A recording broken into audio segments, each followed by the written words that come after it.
Ê, lấy hậu tôm đi. Ê, lấy hậu tôm đi cả. Mà ra đồ. Ha.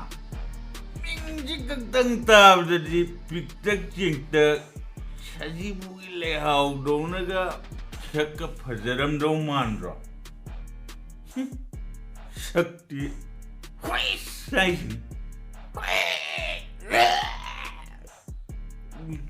Hey, lấy áo tôm bì, ibe ma, ikai khande bì, Nayumda Chatkhro, ko, ai ni, Nayumda Chatkhro, ai Nayumda Chatkhro, na pam na lấy rồi na ai se, se tha kaya sure, ha? Say phana lao ga set ke hairi driver. Ngang itumin election na. Ek sayru undu na phamjin na. Ai bema ikai khand bi. Ko tawbiran nu koi swai daga di ko ikai khand bado. Se nan wai di dasak ka so khara yengninga me nakol su khara taninga me ba hojikti loire loy hey tao ko tao mun tao anh hai chứ chứ anh hai lâu lắm đây tiếng nam man bi khai na lắm đây yong man bi Madugi wakal ka dinate ko kangde keno wa mata dikuma udana ai yuman bi ko ai de nang na ona zariba nang chaka thongi do ai charo he ni narra ai charo he Kena, mai kondom dai usang ini. Ngatai, na. Saram gaji kang bumakai ngang isi dia. Wah mang ini sih. Kena ibu, makuk deh mau hautar juga. Loi, hey, ngaiko. Cái đồ là kì.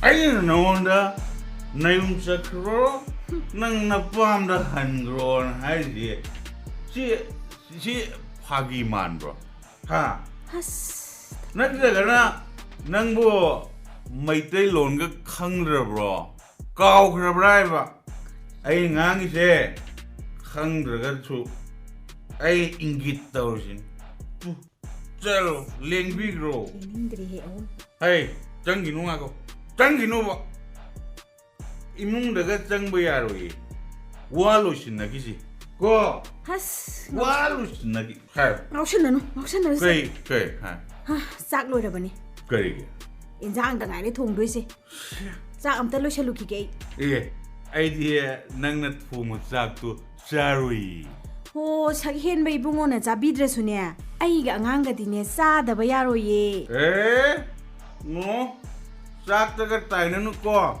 sak khum ran na ma thong anu se nang chakira zat loi ra khum yare se kai ko na ne sak ising ga loi ra kan de tap na ing na ngang na se yare se taning dre ai ing tap na ko na hai se nang khulai aina kaw khina ba aina tan gina ba aina ado ngasi di yaroi hai nang sakar Satloidra hai ba natro hoi ne ai sum chat he satloi kare ge ha ke Nayumda sujat satloi ba ai gi yum ni ne sidani ish mafam sida ai gi isa nupa sahi taruk suba masu lai aina leiri se isa gi manaktani ai gi ipam du di ne aina luhonga pa numito dagi ai gi oidre hanga ba ai gi yum di ne sida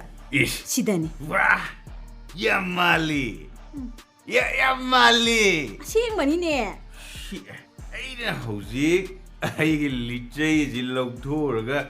Namai namit khangdina ko. Pangkanda kansila di. Lao kong sien gini to. Oi masire. O thawai di kan biuga. Hair kani to na. Nupani pangan kali chay lay thang le adana. Adu hekta yabra ba. Kari yaro ke. Yam linkat ini. Aina haibadi tasana de ne. Chatpa budi kai sunati chatpi ki ge. Chalo. Ipam na natasu chapam gi chapam ngakta ne. Nasak phajabani na. Aduga ne nang na ne ai Chatkhro haibagi ne. Ai bu yum sida leiba yaroi haibagi ne. Maram do di khangalu. Ani subada wafam do mayek senglaba matungda ne. Wayen sangda akhoi bani gi punsi gi loinare haibagi ne che chang painaba. Adagi ahum subada ne. Kari. Khainaraba matungda aigi isagi khainabagi chakthak. Tha gi kaya piba natraga amukta da la kaya piba yanaba ma. Masida ne wa losinaraba matungda ne ai chakhige nupa oiradi ne adu ngamnaba honaro. Adu ngamdraga ne wa amta ngang kanu ai taningde. Aduna luarabo. Ha. Aduna luaraba. Sakta siga. Nawalugdi. Ko nawalugdi haisini. Se you sida. Aina pamdradi ne luiri. Makha tani leite.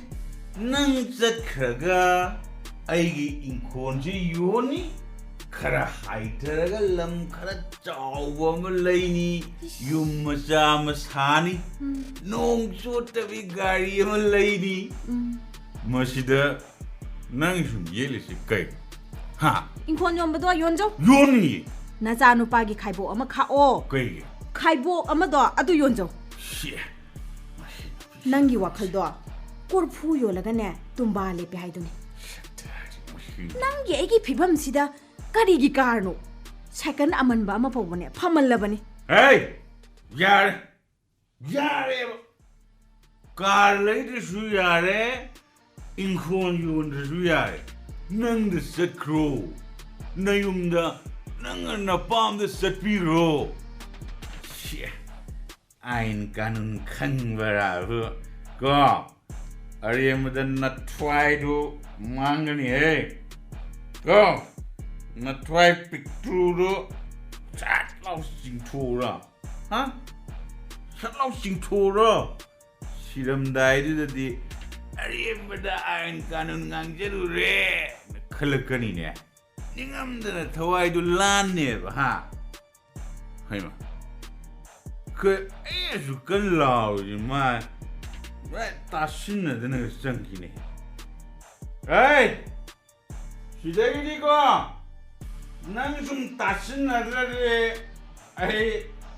ai ji namit tharakani hai deadline pirakani aruga khut yaurkani ko ai lehau tumbi sakhibi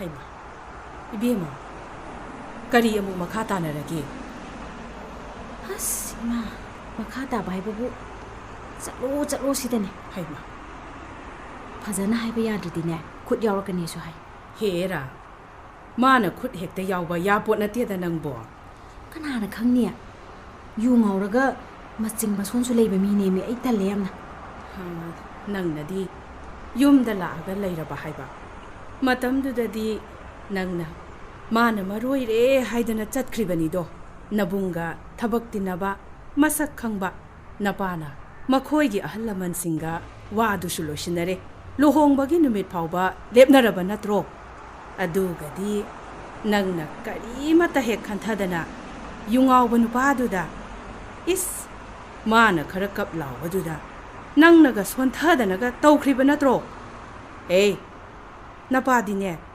ngasi su sauri bani nabung du su sauri is adudabu ꯅꯪꯅ ꯀꯗꯥꯏꯗꯅꯣ ꯃꯤ ꯑꯗꯨ ꯑꯣꯏꯔꯁꯨ ꯑꯩꯅ ꯍꯜꯂꯛꯄꯗ ꯄꯥꯕꯨꯡꯅ ꯇꯥꯃꯣꯅ ꯑꯩꯕꯨ ꯐꯨꯕꯗꯤ ꯐꯨꯔꯣꯏꯗꯅ ꯍꯩꯃꯥ ꯅꯨꯡꯉꯥꯏꯇꯕꯒꯤ ꯈꯔ ꯉꯥꯡꯉ ꯇꯣꯛꯈꯤꯅꯤ ꯁꯪꯒꯣꯏꯗꯔꯥ ꯀꯗꯥꯏꯗꯅꯣ ꯃꯆꯤ ꯑꯃꯗ ꯂꯩꯔꯒ ꯂꯣꯏꯔꯦ ꯏꯃꯥ ꯍꯧꯖꯤꯛꯅꯦ ꯅꯕꯨꯡꯒꯤ ꯅꯧꯄ꯭ꯋꯥꯒꯤ ꯃꯧ ꯑꯅꯤꯅꯦ ꯏꯁꯨꯁꯤꯡꯅꯦ ꯑꯩꯈꯣꯏ ꯆꯥꯛꯈꯨꯝ ꯄꯨꯟꯅ ꯅꯨꯡꯉꯥꯏꯅ ꯂꯩꯃꯤꯟꯅꯔꯤꯀꯣ ꯅꯪ ꯍꯦꯛ ꯂꯥꯛꯄꯗ ꯆꯥꯛꯈꯨꯝꯒꯤ ꯈꯪꯗꯦ ꯋꯥ ꯉꯥꯡꯕꯒꯤ ꯈꯪꯗꯦ ꯃꯧꯒ ꯅꯤꯡꯉꯣꯜꯒ ꯍꯥꯏꯗꯅꯅꯦ ꯀꯔꯤꯅꯣ ꯍꯦꯛꯇ ꯉꯥꯡꯅꯔꯛꯀꯗꯧꯔꯤꯕꯅꯤꯅꯦ ꯎꯪꯈꯠꯅꯔꯛꯀꯗꯧꯔꯤꯕꯅꯤ ꯀꯅꯥꯅ ꯂꯥꯟꯕ ꯀꯅꯥꯅ ꯆꯨꯝꯕꯒꯤ ꯋꯥ ꯍꯥꯏꯕꯗꯣ ꯃꯗꯨ ꯅꯠꯇꯕꯗꯀꯣ ꯑꯗꯨ ꯊꯣꯛꯇꯅꯕ ꯑꯩ ꯇꯣꯉꯥꯟꯅ ꯂꯩꯖꯔꯒꯦ ꯂꯩꯐꯝ ꯃꯆꯦꯠ ꯑꯃꯇꯪ ꯄꯤꯕꯤꯌꯨ ꯃꯁꯤ ꯌꯦꯡꯉꯨꯅꯍꯦ ꯏꯆꯥꯒ ꯑꯩꯒ ꯉꯝꯅꯕ ꯑꯗꯨꯝ ꯂꯩꯖꯒꯦ ꯌꯨꯝꯗ ꯌꯦꯠꯂꯣꯏ ꯏꯃꯥ ꯃꯗꯣ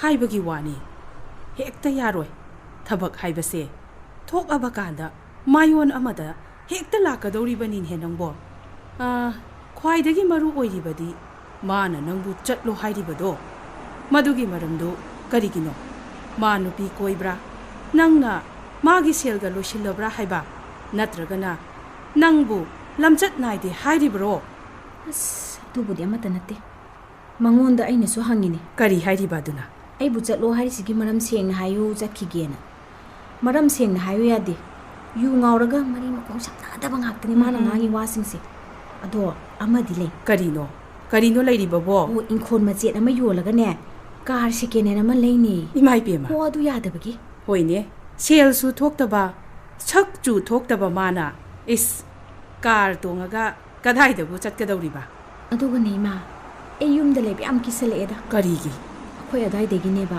नहानोय मौनाहा अमा थौरियान ने सिरमे हाइदु कनानो हि मतोमता सिजबनी हाय हाटलगा यानसनबनी हाय अदो अखोयगी नकनेबा मदु नंगना वारी तौखरबरा खनोमसु तौबनीने मौनाहादुबु मेमचाबी हाइब्रो नंगना करी तौखरबगे हाइबा मेमचाबीगी नुपादो हौजी अखोय नुपागने लूना तिनारी अखोयदे तोयना लाए मिटिंगदो किजग्रजानी मागिदी केसकदी विचारगदी कमदौखरबा लोइद्रिबनी मी बेलदा लेरिबनी फरे अइने पाबुंगा तानादना अमुक्ता येंखिगेको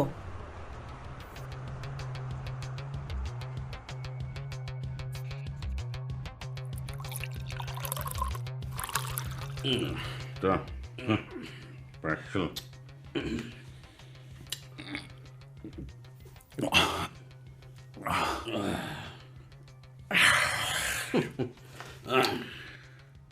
Hey, imungda kaidorino khangde bibema. Aina ngasai degi ngangje je.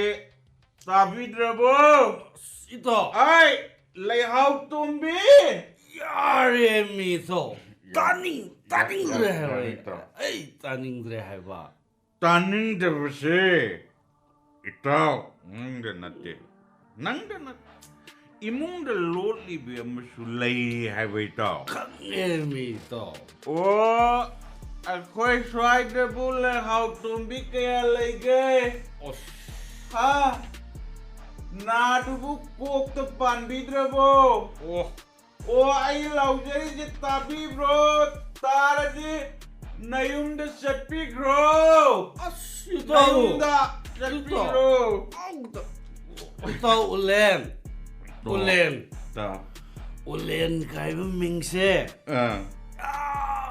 इंग तप मिंग तो यामना इंगबन नत्ते तो क्वाई इंगब्रा उन्मरतगी इंबदा इथोइबा हेनबा यस अदुविदो से नक्सन से मालाकदगी उनसे मैसा वनग्रे ताव नया तो पोथारे तो मधु हाइगनु मधु सुवाय हाइगनु अइना लाखबगा नंगी नुपीगा हेक्ता खनबसे मसी आई सखिनब सिनब माले नो जन्नु पे लाओ तुम्बी अतु कांगना फत्तना उदे करे नंगना देसौ लांग माले बा नंगना द लांग माले बे जौजे करे बिता इताव वंगांग दो ai nupi de chirul to mali Yeah. ha Yeah. ai nupa ulien di phatte ta da loli to di am na fai na hai na bana tro No.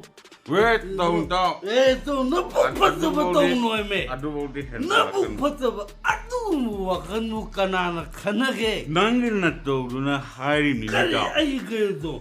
Ai sunya nangi na to na hai bene mi tao. itao Itao. itao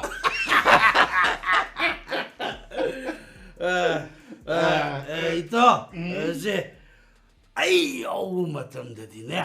ke Nang nupida khanaba chugo honu. Ai haizeri se. Ade ai na haizeri se. Nungai na lemino. Khana zaina basi tobiganu. khana ba honu kai Adu hobiganu me. hey ma sibo khana ba ho bro ha ha khana ba ho right sibo ID my yum si de le biranu Chatkhro hai bane ba khana ba na ti tao sidi warip ama launa bani no khana ba na Madu eresne. Khana baga samane. ke Khana baga samane. Ai ninsin ba mani ko ito. Ai order kanda noi khana gera. Buna gera. Hatung na gera. Ai order matam. Kangera. Ai order matam. ke num to sele ni si tao Ke dore. ke khange de na kai ke kaman ga to biri bro ha Kaman na ti to kaman. khange de na ka Request ne, request. Ko. no ya de Ito ulan se. Yeah. Oh, itaw picturo! Itaw picturo! Nupi ka maramsada na kananoy me. Maramsada nupi puno. Kanga ba? ke itaw na hai biri si de nupi ga khanano nupi de punu Yes. nupi haklu natra Hat! Ha. Hat ba kayo ne? nupi haklu hai natra Hat ba? Hey! Kanga ba na? hatai Ito! Nang nupi aparte nang... Hat ba ka? ke Nupi hat ba ka? ke no na khut yaw le na Ay! Yawin ni! yum la ga yu thak tok bi ba do khut adu di taw nang jo khang ra nang jo Nang hatuk tayo nang husay na. kari ba ngam ma halu ne Nang kambra. nu pi ko hat ke nang na hat ke na hat ke tu ko hat ke Kunta ba nang? Masih Kambra na.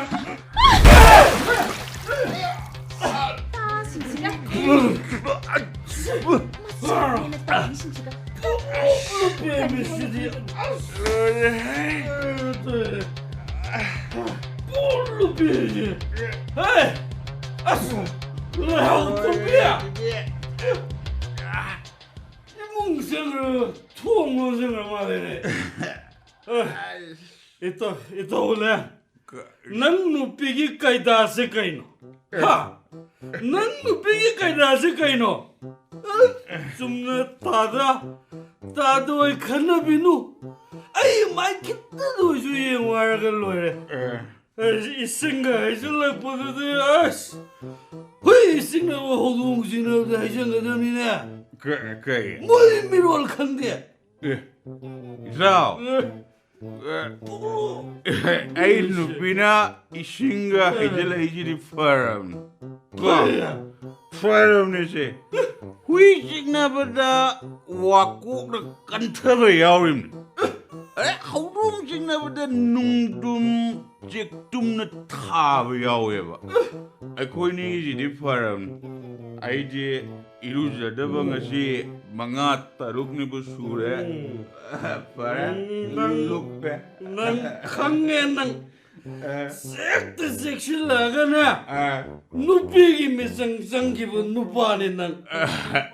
Nga silage ai khoi ni ki marup oi ba ki mari tala ai chala ya ai ya ai how to be le how to be ba sak phajabi kari haibi doino nang ni nupa khanara bi se nang ni misang sang ba nupi khananu nupi phunu haru ba ge khangaba ai nupi khananu nupi phubinu hato khona haibagi hato khona mi sibiya bu wa dum ba di hayu ko lengbiro khangaba lengbiro ai khoi ni ki mari loya ba ni hai loiraga loredana lengbiro yum thugai birano lengbiro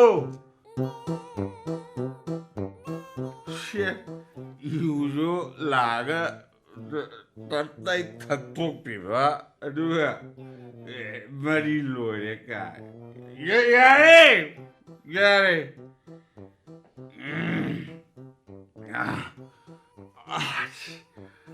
ai ising sabi ising sabi nang thong lun silingai da napo na sa yum yawa yum siloi aduga yam len thong hang doga ta na ing na Chatkhro tai bra ai tai bra ising sabi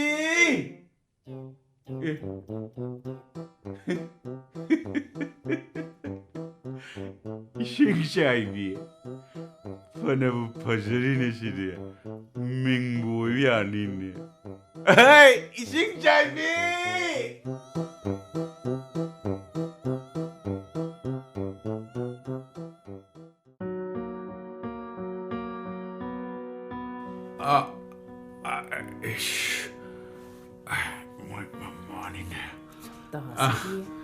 Ma, somda ima marasida lengsin biyo. Yare yare. Ima na lakthokta na laibase. Ima ngasidi wa khara hairamge tawbani. Yan takpi ma. Thot na nauna ngangadabada ibungona yamna akan aring singa abani na ne.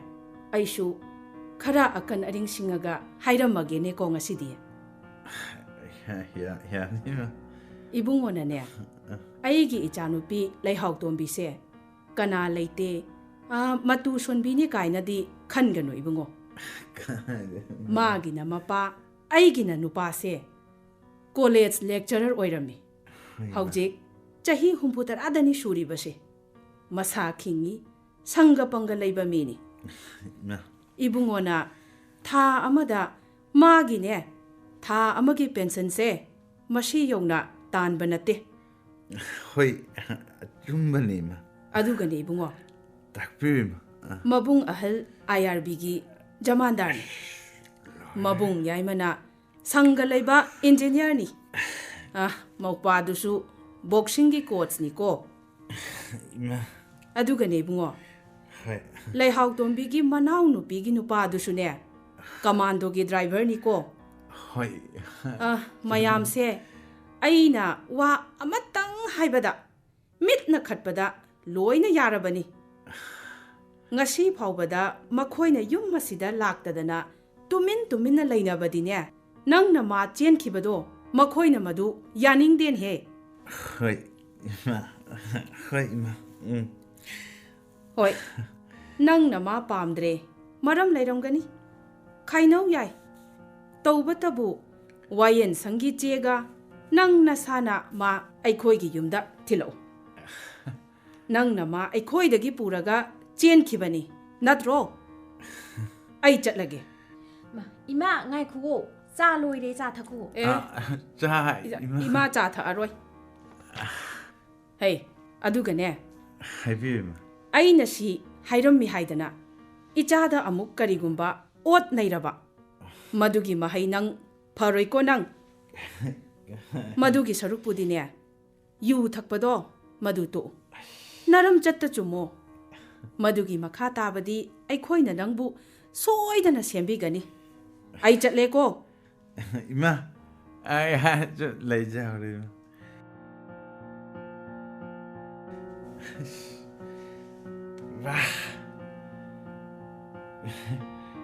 Hey, noi maridi yai he. Nangna Nayum Chatkhro matang si nakalamarom dadi nakoina chumba mali. Ahina hojikti nakalama muk thiba taba. Listen ba aho ara amamo thiba taba ni ne. Sidi ma tanto kinaba.